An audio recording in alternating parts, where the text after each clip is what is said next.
Hi guys, and welcome to another review. Now, I'm going to try and nail quite a few things in one go here. This is a recent order from Fenris Games. Turnaround time is pretty quick actually. Some people have said it's been a bit slow, but actually he's seems to have recovered his speed now. He had a few difficulties at the tail end of last year. I'm just going to empty everything out into it's makes more sense. Right, so obviously if you've ordered from Fenris before, you'll know that you nearly always get sweets. It's the same with a few of the companies, isn't it? You get them, I think Hassle Free puts some in, so does Heresy, Fenris, a few others as well. I believe Annie does it, Bad Squiddo Games. But yeah, you get a couple of sweets. So I ordered a couple more of the Apex Investigators because I've got some, and I sort of, let me have a look if I grab. I haven't really gotten around to painting them all properly yet.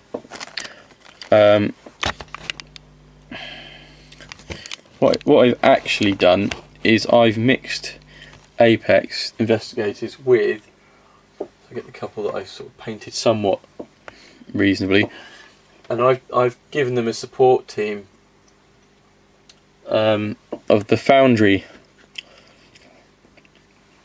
SWAT team. They seem to go together quite well. At some point I am going to do some kind of like Cthulhu-y based kind of paranormal investigators and things. Now I've done a weapon swap on him. He's got a Heresy pistol on him, just to make him a little bit more armed because he looks a bit more of a tough guy. But I've got some more, but there's one or two that well, in this case I think it's just one that I wanted to add to the investigation team. I should just move these out of the way.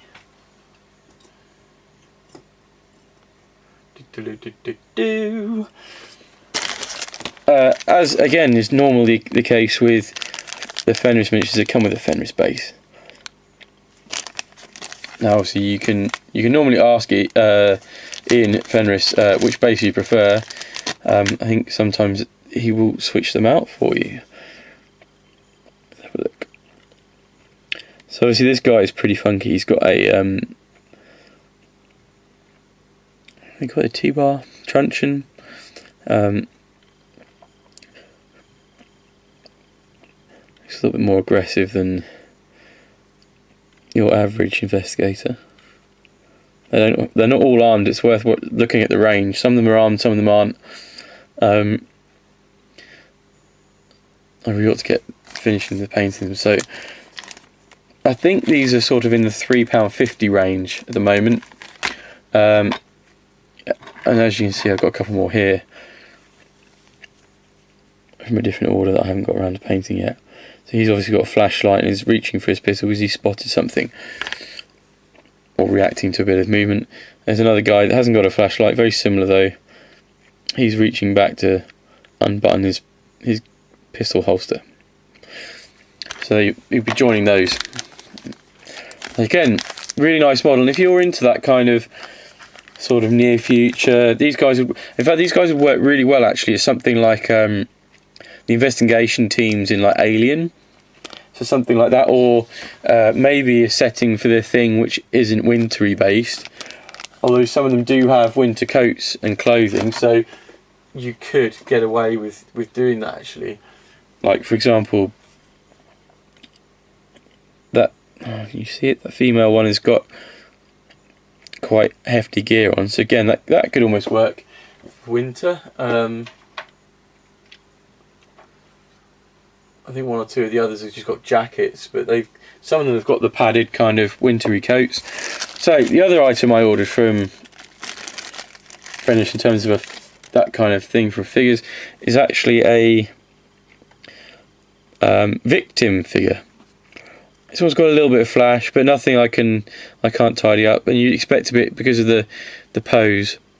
But it's very, again, I reckon I can get some of it off of my nail. There you go.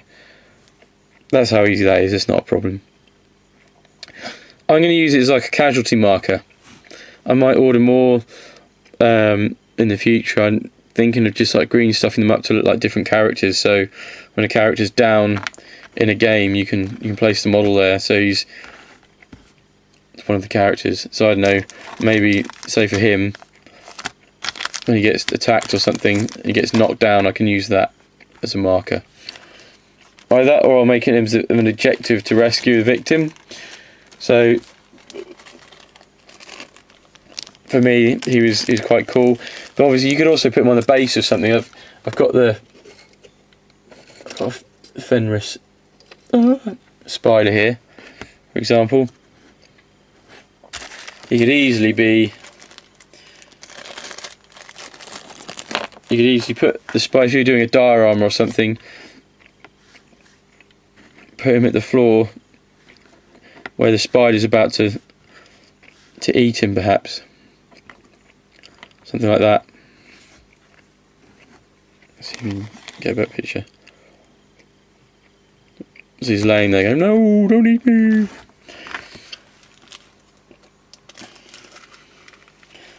Again, I really do suggest you go and have a look at Fenris Games. It's just, if you type Fenris Games into Google, it'll be one of the first hits, I'm pretty sure. But it's just got so much stuff that this is from the Cthulhu Wars range. I know I'm showing this off and it's not even in my order. It's one of my favourite figures I've got. I just haven't gotten around to working it into a game yet. But again, just because it's Cthulhu Wars, you could use it in any number of settings. Sci-fi. Obviously, it's a big spider, so anything fantasy. Or with these guys, I'm going to use it with the investigators. They're going to probably have an investigation at some point to find out who's been abducting or killing people, and then they're going to come across the big spider, try and take it out. Maybe with some little spiders running around as well. So sort of on that sort of theme, I've got a Shoggoth. Now this used to be available through Tengu Miniatures, I believe, but he sold the range up. So some of the models ended up in the hands of Fenris, which is brilliant because it's kind of Fenris's forte, Cthulhu-y kind of things and monster-y type of things. Now I don't know if you can make them out, but there's a little face there. There's little eyes poking out. Yeah, you can see some of them on there. I think it's really cool. It's really nice and bulbous and fantastically cool. Now again with this, I'm going to be painting it to fit in with my monstrosities, who again may end up being something that the investigators have a little fight against. And again, because it's Fenris, you get a nice little resin detail base to go with it. Although in this case, you may not see most of it. Still, nothing stopping you putting on a different base and still having a really nice base out of it. Now the tentacles that go on it as well, they come on a sprue. And there's 6 little actually, is that? Yeah, 6 tentacles that you can then use to tentaclify it up. If you look on the website, you'll see what see what it's meant to look like once it's built. Again, it's a really nice model. Now the other thing I ordered, because I was insanely impressed with them, and again, not overly expensive. Be careful with it though, because the resin in some of the parts slim.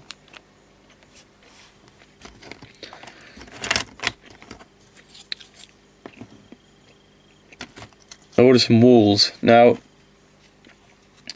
they come with caps for the top, although in this case I'm not sure I'll be using the caps for the top because I ordered some resin. Now these are posts, so obviously when you make the wall sections up you can add the posts. Now I ordered the resin pieces, you can see why. Hang on, I'm going to cut this down. My scissors up here. So I put it in a very long polythene bag. I'm just going to cut it down a bit. It's really good because it came folded up, so they can't fall out or anything like that. Here's what he's doing: is does RE in. Ooh, there's a couple of bits that broke. That doesn't matter because it's ironwork and some bits break, so it just look weathered. In fact, I think he might have stuck a couple of extra bits in because it is broke. Right, anyway, these are laser cut and they are very fine. Very hard to make out. That's good. Put it across the fence. Now the thing is, you can put them on top of the walls to make the walls look a bit more detailed, which is fantastic for me because I'm going to use them as, I wanted to build a cemetery, you see, so I'm going to use them to build the walls of a cemetery or something very similar to that. There you go. So they'll look a bit like that when it's done, with the posts on the end. So yeah, again, as you can see, the detail, can you see that? The quality of that. I mean, you could do them as red, but you could do them as any colour kind of brick, but you can see just the detail, and that's quite nuts. Again, you know, you could just put the cappings on. You see, the problem with these is slightly whiter, and in this light, oh, you can see there if I shade it a bit. There's detail on those as well. So obviously different capping pieces, and then some of them are a little bit chipped away to them because you wouldn't expect them to be fresh. The capping pieces, and these are exactly the same. If you look, see if I can get the light on these as well. There you go. Detail's superb. And to kind of top it all off, I got a gate section, which also, I have to admit this, I dropped this box. I shall see if I can, I'll be able to repair these, because this is my heavy-handedness, by the way. This has nothing to do with how they were sent to me. I believe I dropped this box, and unfortunately some of the pieces have slightly broken. I've got a couple more columns because they form either side of this. What I will show you is what it should look like. It's worth saying they are very delicate, so you have to treat them with a lot of respect and care. I think Ian's going to clip me around the ear when he sees me next. But I got myself a gateway, and it comes with 2 gates, of which one has been a bit battered, so it looks like I shall be doing a couple of slightly broken gates because I'm a div. They are very, very detailed.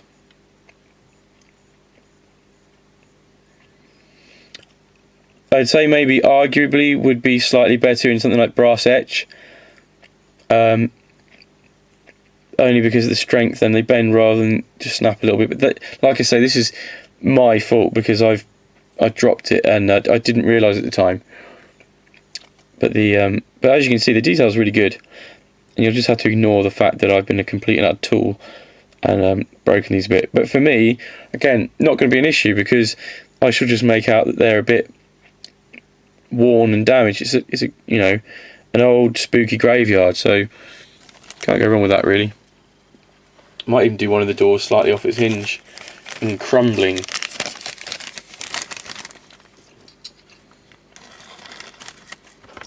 Put all these bits back. Huzzah! So yeah, that was my order from Fenris. Now, he does lots of different things. So, I mean, what I've shown you is just the tip of the iceberg. He does sci-fi, fantasy, so that, as you've seen with the inspectors, like investigators, like a kind of modern, near future kind of thing. There's kind of like everything. If you're really into Cthulhu, I mean, Ian is the guy to go to because he does loads of that kind of stuff. So seriously, go check him out, have a look and see what he's about, and go and buy some figures because they are some really, really nice figures that he does. And I have absolutely no qualms in recommending them to you. They are literally some of the nicest things on the market, I think. Just he's not well known enough for what he does, I think.